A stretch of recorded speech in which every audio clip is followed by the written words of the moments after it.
So ini adalah saya punya prototype ataupun saya punya ESP32 board. So semua dah boleh nampak. We are going to interface all of this row with the sensor. So I'm going to use the female and male jumper wire. So as you know, I already prepared also numbers of sensor. So this is the first sensor. So this sensor is basically the PMS sensor lah. So the PMS sensor require you to attach at least 3 wire, namely as follows. So the first one is the ground and VCC, and then another one is the signal wire. So for PMS, you need to use the what we call it as the serial communication. So ada 4 kan yang saya ajar sebelum ni. Pertama input output biasa punya masuk ke pin analog ke digital, and then the second one is I2C. I2C ni yang SDA SCL tu. And then the number 4 and the number 3 is actually SPI. SPI ni yang masa anda buat SAM3 dulu untuk install SD card. And then yang keempat adalah serial communication. So the serial communication will be as follows. So kalau anda tengok kat sini saya ada apa nama ni? Pin lah kan. Tapi pin ni pin female. So what I need to do is basically use the apa nama ni? Some connector like this lah. Some connector like this to make it easier. Okay, so to do that, the first one, I need the 5 volt. So I can obtain the 5 volt from VIN. So kalau anda nampak VIN bermaksud 5 volt power supply. You can insert power supply inside there, or you can also use it to power up your module lah, ataupun your sensors. So I'm going to insert it one of the VIN pin over there, and then followed by the pin over here lah. Okay, nampak ya?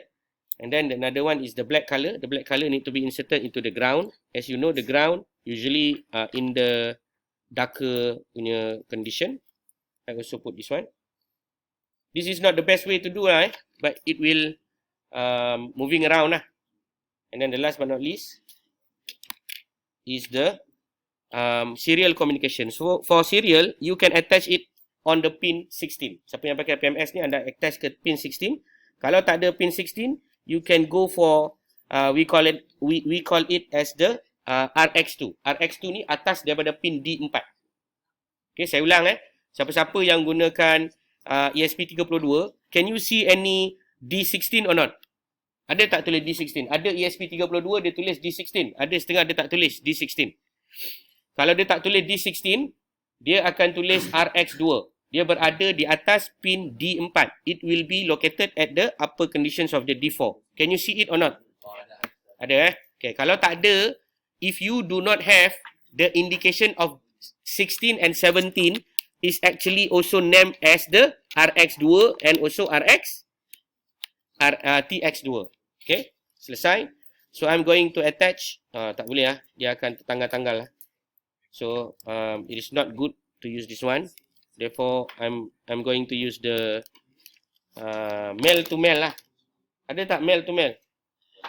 Pertama, install your sensor and then code and make sure the sensor can be detected by your unit. Itu the first rule of thumb. Second, try another sensor and then add gradually. Tambah satu persatu. Jangan masuk semua lah nanti anda hang. Faham ya? Okay, so let us do the another one. I installed already the PMS sensor, particulate measurement system sensor. And then the another one, I will install this one, BHT1750. Ini adalah dipanggil sebagai light sensor. Apa dia? Light sensor, ambient light sensor. So I'm going to install it somewhere at the blank area here. And then I'm going to attach with the jumper wire. And as you know, we need to read up the requirement needed by this sensor. If I'm not mistaken, sensor seperti BH1750 ni require the maximum input of current is 3.3. So I'm going to attach it at the 3.3. Okay, make sure you tahulah kat mana you nak letak. So in this case, the VCC are going to be on the number 9. VCC, ground, SCL, SDA. Ni saya sedang baca yang bawah ni. Nampak tak? Sebab saya tak nak bagi dia silap, jadi saya kena note VCC adalah nombor 8 VCC. So VCC, ground, SCL, SDA. VCC, ground, SCL, SDA. So VCC are going to be attached at the VCC. Ground are going to be attached at the ground. Lepas tu kita ada SCL dulu, lepas tu barulah SDA. SDA pin berapa? 21, pandai betul. 22 adalah SCL. Okay. Ulang balik semula. SDA pin berapa? 21. SCL 22. Jangan silap tu. Kalau silap nanti dia tak boleh keluarkan reading. But it's okay. You can just reposition it back. Boleh, sila. Sambil-sambil boleh tanya soalan. If you got anything to ask, also you can. Silakan. Okay.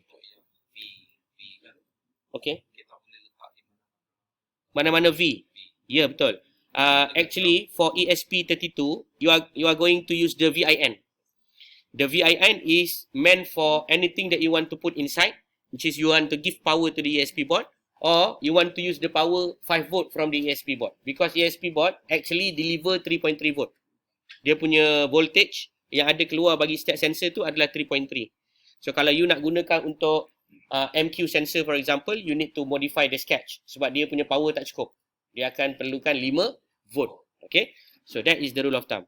Saya menjawab soalan Okay, I got the VCC, ground, SCL and also SDA. So for SCL and SDA, I'm going to attach it according to the following requirement lah. SCL dekat 22 and then SDA dekat mana? Okay, SDA dekat 21. So this is the example lah kalau guna prototype board macam saya ni.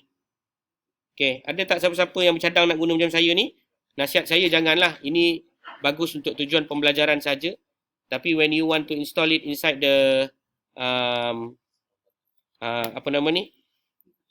Dekat luar, it will be not able to withstand lah with any friction ke apa benda, nanti tanggal So nasihat saya jangan.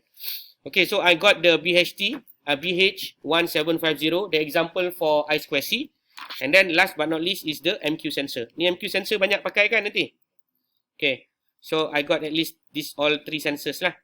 So kat sini saya akan letakkan 5 volt. And then another one will be the ground. And then another one will be the 34. 34, 35, 32. Ini semua adalah ADC. ADC means that analog digital converter. It can reach the analog punya reading ataupun sensor. So I got the I2C sensor. I got the serial communication data sensor. And then the last is the input output normal sensor. SPI saya tak pakai lah. Tapi kalau anda berminat boleh gunakan. Okay, habis.